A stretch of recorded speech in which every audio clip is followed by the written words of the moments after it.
Hi, everyone. Today we're starting with a moment you'll never forget because it begins in the middle of real-life chaos. Imagine you're at the airport late for the most important job interview of your career. Your heart's racing, your phone's in one hand, a boarding pass in the other. The gate is just ahead, your future within reach. Then you hear a voice. Please, can you help me?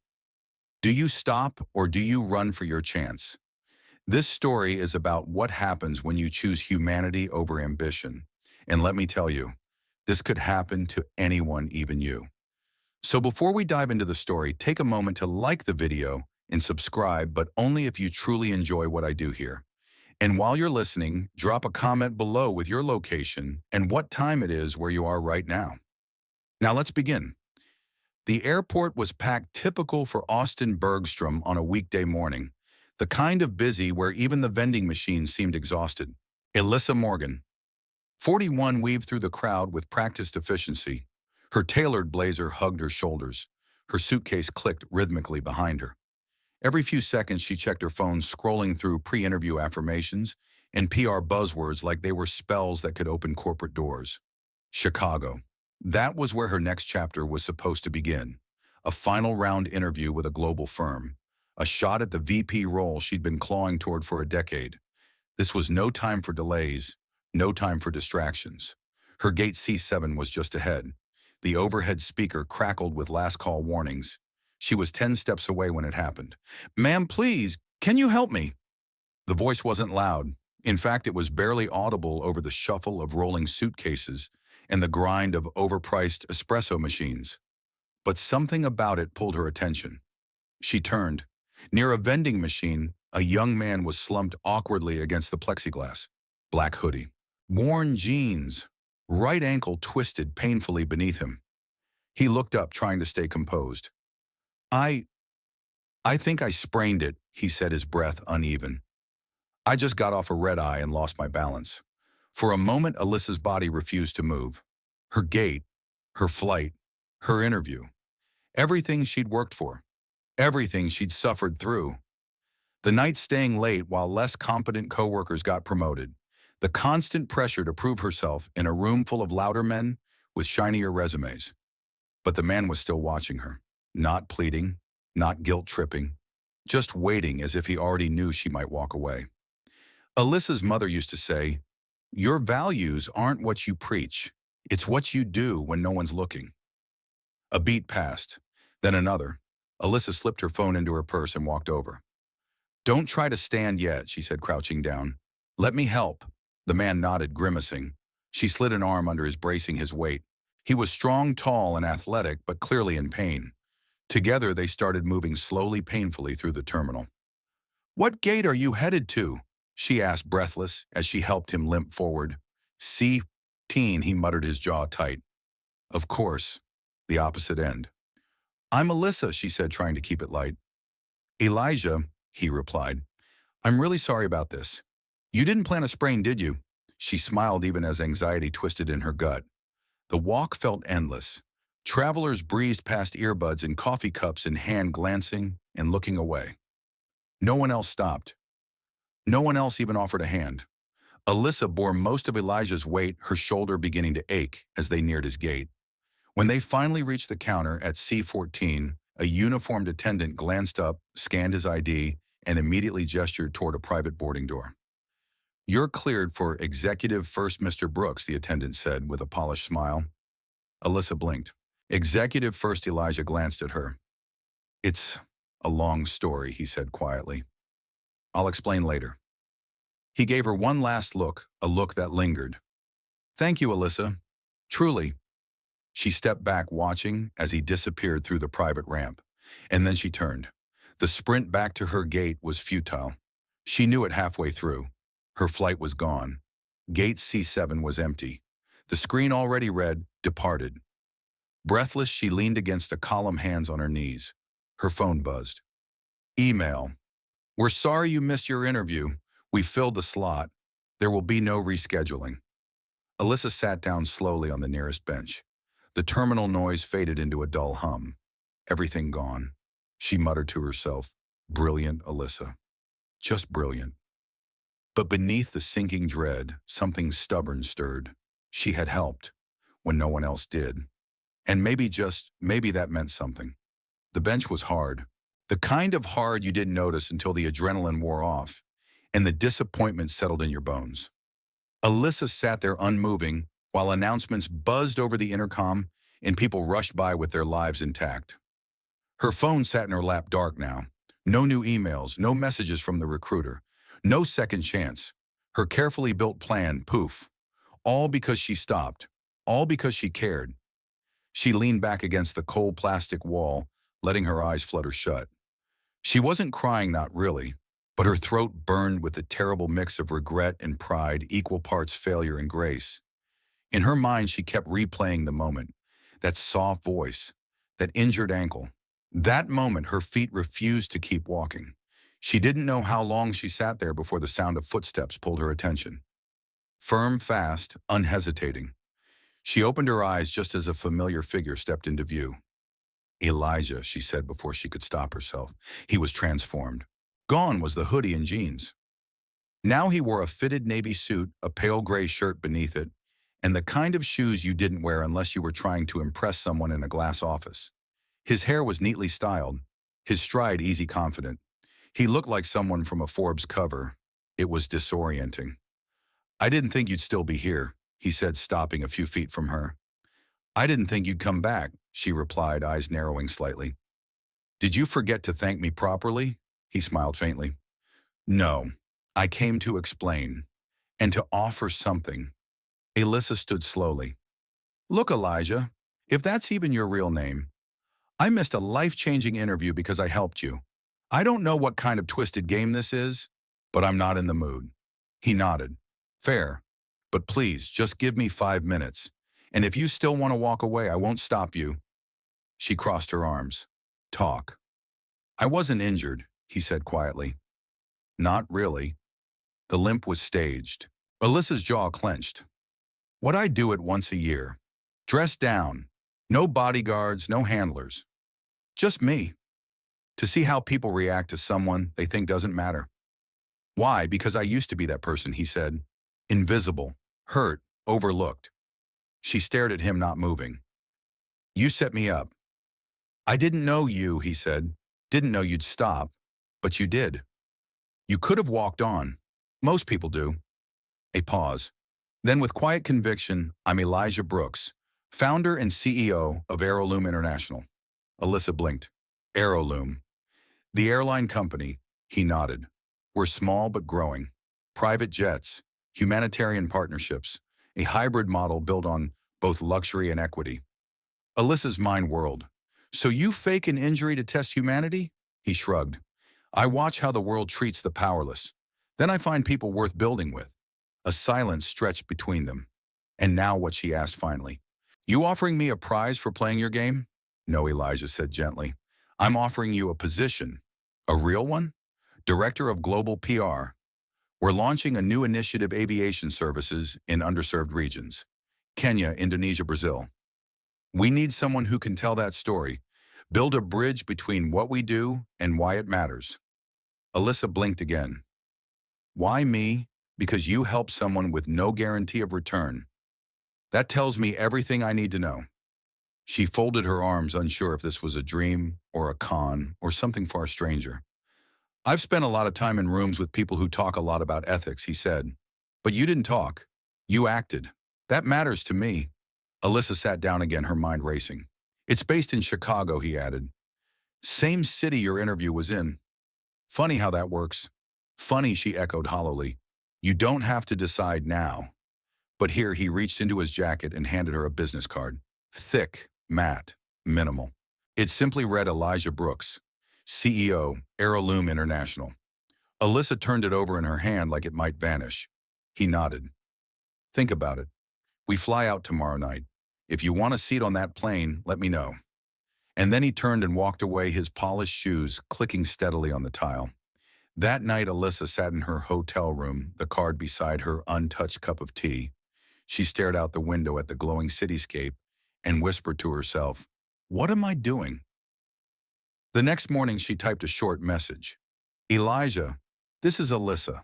I'm interested. When can we talk? The response came seconds later. Now, I'm in the VIP lounge. Come find me. Her heart thudded. She slipped on her blazer, tucked the card into her purse, and stepped into the unknown. The VIP lounge felt like a world apart, quiet, polished, and filled with the low murmur of hushed conversations and the clink of fine china. Alyssa stepped through the frosted glass doors, her heels tapping lightly against the marble tile. She felt out of place in her travel-wrinkled blouse and modest earrings, but she straightened her spine. She had agreed to be here. She wasn't going to shrink. Across the room, Elijah Brooks sat in a leather chair by the window, a steaming cup of something dark on the table beside him. He stood as she approached, smoothing the cuffs of his gray jacket, then offered a small, warm smile. "You came," Alyssa nodded. "You made it hard not to." He gestured to the seat across from him. "Please." She sat still, clutching her bag tightly in her lap. "This isn't exactly what I expected when I missed my flight." "No," Elijah agreed, chuckling softly. "It's not what I expected either. But maybe that's the point." He paused, watching her with that calm, measured expression that said he noticed everything and judged little. "I want to tell you more about the job, about what we're building, but only if you're interested." "I didn't come all this way for the tea," she said quietly. He leaned forward. "At Airline, we're launching a new global PR initiative. The mission is to bring aviation services, maintenance, logistics training to underserved regions around the world, places that have the people but not the access. We're creating hubs where people can work, learn, and build sustainable futures." Alyssa tilted her head. "That's more than a PR campaign." "Exactly," Elijah said. "It's storytelling with purpose. And I need someone who understands people. Someone who leads with conviction, not just polish." Alyssa stared at him. "But I've never worked in aviation. My background is consumer branding, mid-sized firms. I'm not sure I'm qualified." "You're qualified in all the ways that matter," he said. "I can teach the industry. I can't teach character." She looked down at her hands. "You're asking me to uproot my life." "I'm asking you to take control of it," Elijah corrected gently. The silence between them wasn't heavy. It was full of things unsaid, full of decisions yet to be made. "I'll do it," Alyssa said suddenly. "But I need a day to clear out my apartment, say goodbye to Dallas, pack my good shoes." Elijah smiled, relief and pride flickering in his eyes. "You've got it." 2 days later, Alyssa stepped into the Airline headquarters in downtown Chicago. The building was sleek glass and steel, understated, but confident. A woman named Nadine from HR met her in the lobby and handed her a badge already clipped to a lanyard, with her name printed in clean bold letters, Alyssa Morgan, Director of Global Communications. As they rode the elevator, Nadine rattled off introductions departments, welcome packets, and parking logistics. But Alyssa wasn't listening. Her mind buzzed with nerves and adrenaline. This wasn't just a new job. It was a second chance. Her office sat near the corner of the top floor, sunlight pouring through tall windows that overlooked the city. A potted plant sat waiting on the desk. A note beside it read, "You've already made a difference. Let's build more." Alyssa sat down, running her hand across the desk's smooth surface. This was real. Over the next several weeks, her days filled quickly. She met with designers and logistics teams, sat in brainstorming sessions with international consultants, and worked closely with a young group of communication interns who looked at her like she was already a legend. She wasn't used to that. She wasn't used to mattering. And then there was Elijah. He wasn't just her boss. He was a presence. He checked in often but never hovered. He asked her thoughts, challenged her, gently listened closely. He treated the janitors the same way he treated the executives. And the more Alyssa worked with him, the more she understood why this company felt different. One evening, after a long strategic planning session, Alyssa lingered behind in the boardroom. The city sparkled outside. Elijah walked in with 2 mugs of coffee and handed her one. "You're still here," he said. "I'm trying to figure out how to tell a story that hasn't been written yet," she said with a small laugh. "You've already started telling it," he replied, sipping his drink. She glanced at him. "You know I didn't believe you at first. About any of this. I didn't expect you to," he said, "but I hoped." They sat in companionable silence for a while, the only sound the distant hum of late-night traffic below. "Why me?" she asked eventually. "You could have had anyone. Big names. Experts." I didn't want someone who just knew PR, Elijah said. I wanted someone who knew people. Alyssa exhaled slowly. You're dangerous when you talk like that. He smiled. I get that a lot. Weeks turned into months. Elijah and Alyssa traveled together to Brazil, to Kenya, to small communities in Southeast Asia. She watched him greet engineers, shake hands with trainees, sit on plastic stools in dusty hangars, listening to translators speak of hope and need. He never once seemed out of place, and slowly Alyssa stopped feeling out of place too. One night as they boarded a company jet in Jakarta, she looked out over the tarmac, her clipboard still in hand. You look at home, Elijah said beside her. I think I'm finally learning what that means, she said. The sun burned high over the Savannah airstrip in Nairobi, painting the tarmac in waves of golden heat. Alyssa stepped down from the Airline shuttle plane, the soles of her boots meeting the dusty ground with a solid thump. Around her, technicians in navy jumpsuits unloaded supply crates, cables, and crates of boxed computers marked with customs tags in 3 languages. This was her 3rd visit to Kenya in just as many months, and somehow it still didn't feel routine. But this time was different. This time she wasn't just a guest. She was here to speak, to represent Airline's voice at the Nairobi Training Hub graduation. 24 trainees, some young, some not, had completed a rigorous 12-week aviation support program. Most had never touched an aircraft before stepping into this program. Now they were certified to maintain, repair, and operate logistics equipment on the field. And Alyssa had helped tell their story to the world. She walked toward the tented area near the edge of the airfield where rows of folding chairs were lined up in the shade. Some graduates were already seated, gripping their certificates with trembling hands. A few held back tears. Alyssa caught the eye of a woman in her late 50s proudly standing beside her teenage son. Both wore matching overalls, their name tags stitched by hand. Alyssa offered a smile, and the woman nodded silent thanks, passing between them. Elijah joined her a moment later, his linen shirt rolled to the elbows, sunglasses perched atop his head. Nervous, he asked. She swallowed. Always. They're ready for you. As she stepped up to the makeshift podium, she scanned the crowd one last time. Not one reporter, not one politician, just real people, families, teams, futures. She adjusted the mic and took a steadying breath. 3 months ago, I was sitting in an airport terminal thinking my future had vanished, she began. I'd missed a flight, missed an interview, and thought I'd missed my chance. But what I didn't realize was I'd just taken off. A murmur passed through the crowd. I came to Airline thinking I'd be writing press releases, she said with a smile. Instead, I've been writing a different kind of story, your story. A story of courage, of rebuilding, of reaching for something higher. The applause that followed wasn't thunderous, but it was real, and that meant more. After the ceremony, Alyssa wandered through the hangar, watching the graduates pose for pictures beside the training aircraft, some laughing, some just standing quietly with pride in their posture. One girl, no more than 12, ran up to her and said in broken English, "One day I fly." Alyssa knelt and said, "And one day I'll tell the world how high." That evening, she and Elijah stood on the rooftop of their Nairobi hotel. The city below was glowing, street lamps and motorcycles, rooftop cafes, and the distant echo of music. A gentle breeze rustled the canopy overhead. "You were incredible today," Elijah said, offering her a glass of wine. I didn't know if I'd find the words, she admitted. Then I saw their faces, and suddenly I didn't need to try. Elijah leaned against the railing beside her.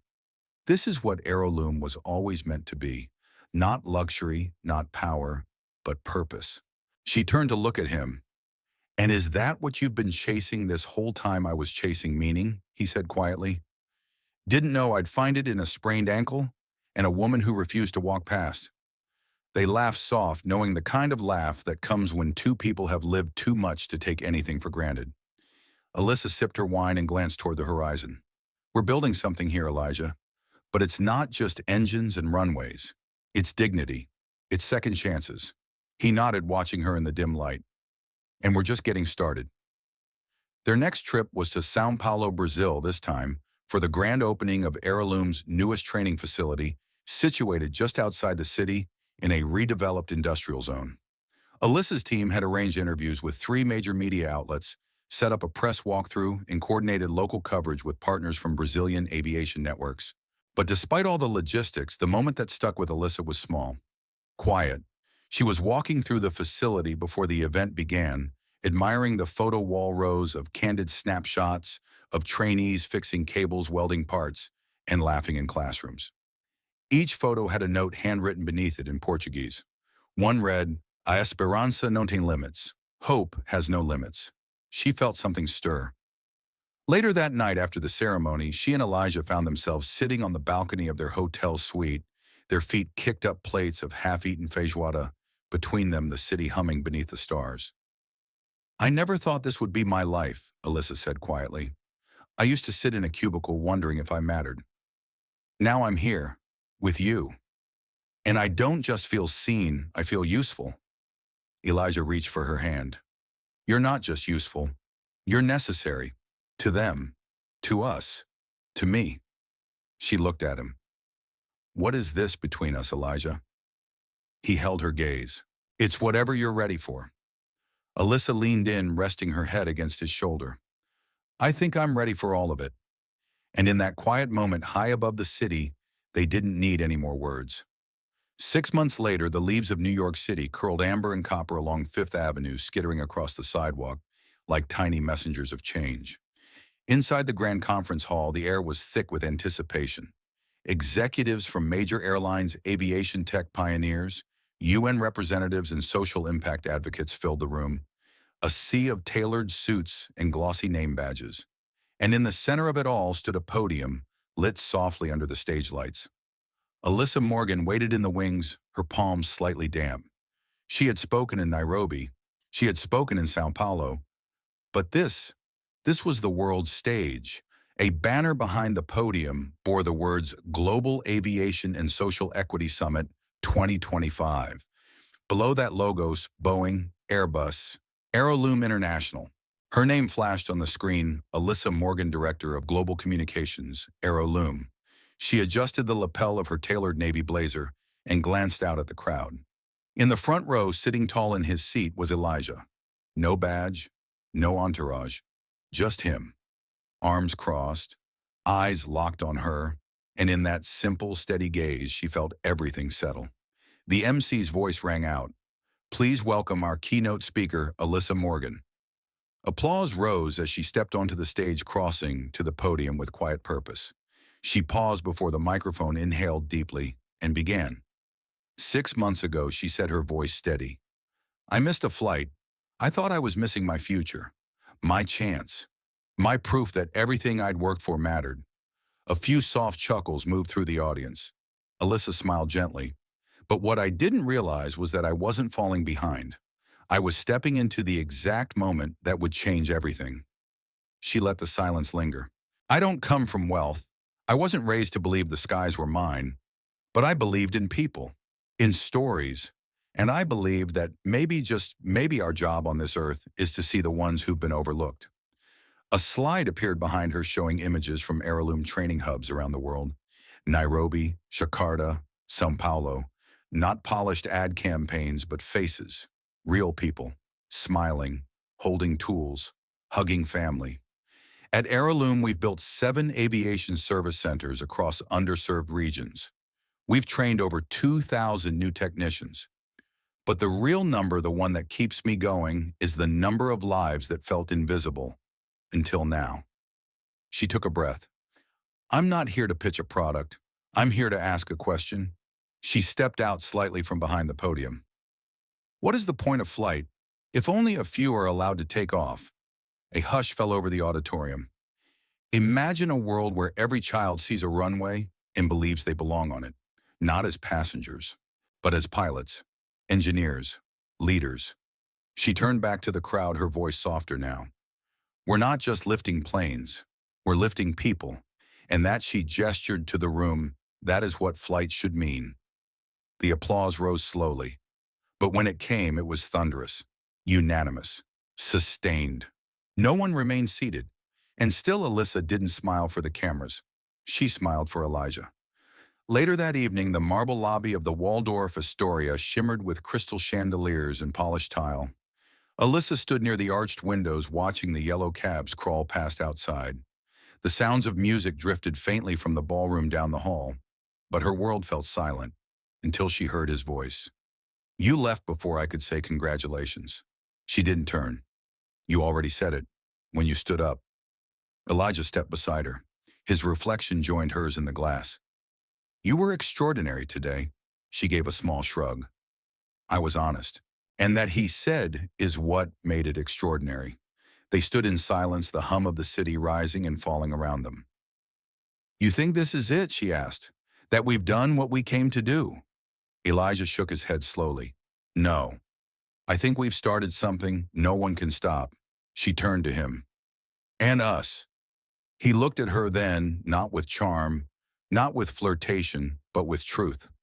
We were never just about beginnings. We're about choosing again and again. He reached into his pocket and pulled out a folded napkin. On it, in careful handwriting, were the words, You helped me once. Let me help you fly. Alyssa took it, smoothing it gently in her palm. Her voice wavered. Too late, she whispered. I'm already in the sky. He laughed under his breath. Then let me fly with you. 3 months later, Alyssa stood on a hillside in rural Guatemala, watching a group of children build a cardboard glider. They shouted in Spanish and pointed toward the sky, giggling when their creation crashed but didn't break. Behind her, a new Aeroloom training center was under construction. And beside her, Elijah stood with his hands in his pockets, quiet and present. This place, she murmured, was never on my map. He smiled. Neither was I, but I'm glad we found it. She slipped her hand into his. The wind picked up, carrying the sound of laughter, and somewhere overhead a real plane passed, carving a silver line across the bright blue sky. Sometimes life doesn't go according to plan. Sometimes you miss the flight, the chance, the interview that was supposed to change your life.